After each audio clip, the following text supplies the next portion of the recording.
RTX 550 모바일을 탑재한 노트북들의 출시가 지연될 가능성이 제기됐습니다. 대만 디지타임즈는 노트북 공급망의 정보를 기반으로 엔비디아가 RTX 50 시리즈의 상위 라인을 1월 출시에서 3월 출시로 연기하고 중저가 라인은 3월에서 4월로 연기할 것이라고 보도했습니다. 여기서 RTX 50 시리즈는 노트북용 모바일 제품군을 뜻하는 것으로 여러 외신들은 해석했으며, 이는 RTX 50 탑재 노트북들이 2월 25일부터 사전 예약을 시작하고 3월 출시될 거라고 밝힌 일정과 사실 엄청난 차이가 있는 건 아닙니다. 또 황 회장은 CES 2025에서 RTX 50 모바일 제품군이 3월 출시될 거라고 이미 밝힌 바 있습니다. 이에 따라 디지타임즈의 주장을 믿어본다면 엔비디아가 CES 2025에서 일정을 밝히기 전 RTX 50 모바일 시리즈를 출시하기로 했던 초기 예상 일정이 1월과 3월이었던 것으로 추정됩니다. 이런 공급 지연은 칩 업계의 모범생이라 불리는 엔비디아에게는 상당히 흔치 않은 일이라고 합니다.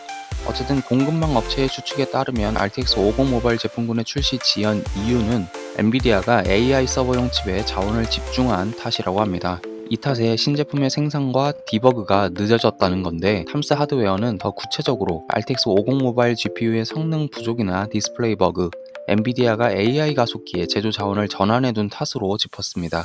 근데 3, 4월이라도 문제없이 출시면 된다면 크게 상관없을 것 같긴 합니다. 이어서 대탐용 RTX 5070 Ti의 실제품들 가격이 등장했는데, 가격 상태가 충격과 공포 그 자체여서 논란입니다. 탐스 하드웨어에 따르면 독일 케이스킹에 등록된 RTX 5070 Ti 제품 가격들이 MSRP를 최대 95% 이상 뛰어넘는다고 합니다.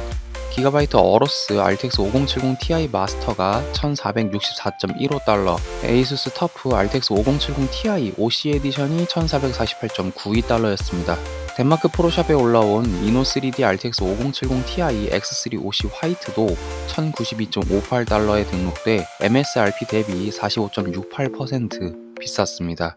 이 제품들 가격은 유럽의 평균 20%라는 높은 세금을 포함한 점임을 고려해야 하지만, 세금을 제외해도 1200달러가 넘는 가격이 계산되는 걸 보면 한참 비싼 건 맞고, 실질적으로 RTX 5080도 살 수 있는 가격대입니다. 그나마 미국 마이크로 센터에 게시된 PNY RTX 5070 Ti OC 모델 가격이 750달러로 딱 MSRP에 맞게 등록됐는데요. 이거 말고는 비슷한 가격대가 없는 게 함정입니다. 이런 상황은 RTX 5090, 5080의 물량 부족 상황을 노리고 엔비디아 및 제조 파트너사들이 의도적인 가격 책정을 했다는 주장도 있습니다. 즉, 배짱 장사를 하고 있다는 겁니다. 어쩐지 며칠 전에 등장한 AMD RX 9070 시리즈의 캐나다 가격이 조금 의아했었는데요. RX 9070이 839 캐나다 달러, 미국 달러로는 591달러였고, RX 9070 XT는 999 캐나다 달러, 미국 달러로는 704달러였습니다. 물론 AMD의 레퍼런스 제품은 아니고 파워컬러의 헬하운드 제품군이었습니다만, 정말 기존 예상 MSRP를 크게 뛰어넘는 높은 가격대였습니다. 그런데 RTX 5070 Ti 제품 가격대를 보아하니 저 가격대로 나와도 이상할 게 없는 상황입니다. 거기다 더 기괴한 소식도 있는데요. RX 9070 XT 일부 모델이 900W의 파워 서플라이 유닛을 요구한다고 합니다. X 이용자 토머스 가브론스키가 올린 사진에 따르면 RX 9070 XT의 파워 서플라이 유닛 최소 사양은 900W인 것으로 나타났습니다. 참고로 전세대 플래그십 글가였던 RX 7900 XTX가 800W의 파워 서플라이 유닛을 권장했고, TBP는 355W였습니다. 다만 AMD의 프랭크 아조르가 더 낮은 전력의 파워 서플라이를 요구하는 9070 XT가 제공될 것이라고 밝히면서 기본적인 요구 사양은 아닌 것으로 나타났고, 실제로는 750W가 AMD의 기본 사양이라고 합니다. 또 프랭크 아조르는 걱정 없는 업그레이드를 위해 8핀 PCIe 전원 커넥터를 사용하는 RX 9070 XT가 많을 것이라고 언급했는데, 이는 엔비디아의 RTX 5090, 5080에서 발생한 16핀 전원 커넥터 발화 문제를 간접적으로 비판한 모양새입니다. 900W를 요구하는 RX 9070 XT 모델은 파워컬러의 레드데빌 모델이었습니다. 그런데 이런 파워컬러의 권장 사양이 과도하지 않다는 의견도 있습니다. 탐스 하드웨어의 아론 클러츠는 900W 중 300W가 여유 전력이고, 실제로는 전체 시스템 전력 소모가 600W가 될 것으로 추정했습니다. 그중 200W가 GPU를 제외한 CPU와 보드 등을 위한 전력, 나머지 400W가 레드데빌 9070 XT의 TBP라는 겁니다. 물론 CPU와 보드를 상위 사양으로 맞추면 여유 전력이 많이 필요하겠지만 아무리 그래도 9070 XT에 900W를 태우는 건 좀 아닌 것 같습니다. 한편 테크파워 보도에 따르면 AMD가 젠6의 IO 다이 생산을 삼성 파운드리 4나노미터 기반으로 한다고 합니다. IO 다이는 프로세서의 핵심 구성 요소들을 통합하는 부분으로 메모리 컨트롤러, PCIe 루트 컴플렉스, CCD 및 멀티소켓 연결을 위한 인피니티 패브릭, 인터커넥터 등을 포함합니다. 삼성 파운드리 4나노미터 공정은 4LPP 또는 SF4로 불리며 TSMC의 M5 공정과 유사한 트랜지스터 밀도를 갖습니다.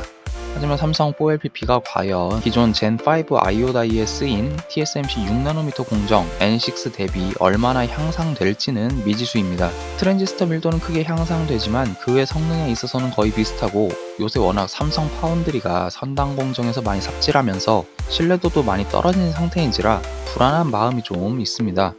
잘 나와주면 AMD도 생산망 다원화해서 좋고 3파도 명예 회복을 할 기회 같긴 합니다.